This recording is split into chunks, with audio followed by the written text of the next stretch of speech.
একটু মাঝে মধ্যে দুই একটা খুন খারাপি হয়, যে হাদির একটা ঘটনা হয়েছে, আমরা এগুলো বিচ্ছিন্ন ঘটনা বলে মনে করি। এই ধরনের ঘটনা তো সবসময় ছিল। আগে আগে কি আহসানুল্লাহ মাস্টার খুন হয় নাই?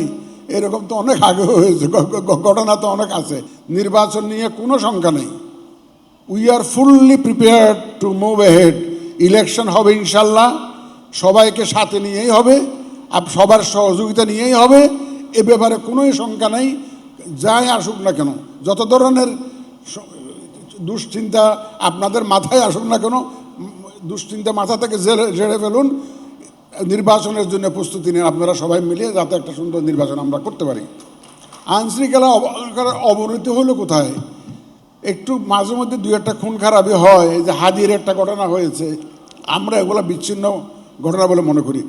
এই ধরনের ঘটনা তো সবসময় ছিল। আগে আগে কি আহসানুল্লাহ মাস্টার খুন হয় নাই?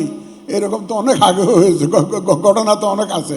আমাদের কিবরিয়া সাহেব, যে ফরমার ফরেন মিনিস্টার কিবরিয়া সাহেব খুন হন নাই?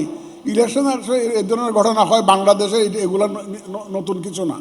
সুতরাং আইনশৃঙ্খলা পরিস্থিতির বরং উন্নতি হয়েছে। আপনার 5ই আগস্ট 24-এর সাথে তুলনা করুন।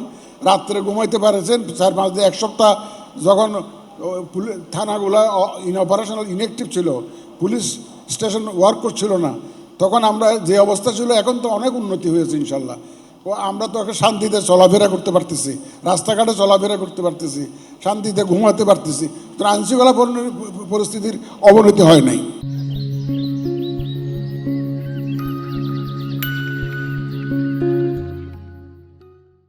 আমরা গতকালকেই তো আমাদের আইনশৃঙ্খলা বাহিনীর টপ ব্রাস যারা, তাদের সাথে সভা করেছি, প্রয়োজনীয় নির্দেশনা দিয়েছি।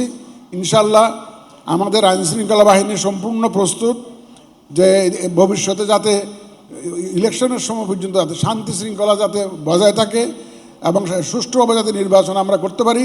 আমাদের আইনশৃঙ্খলা বাহিনী তাদের একদম সম্পূর্ণ প্রস্তুতির কথা গতকালকেই আমাদেরকে জানিয়েছে।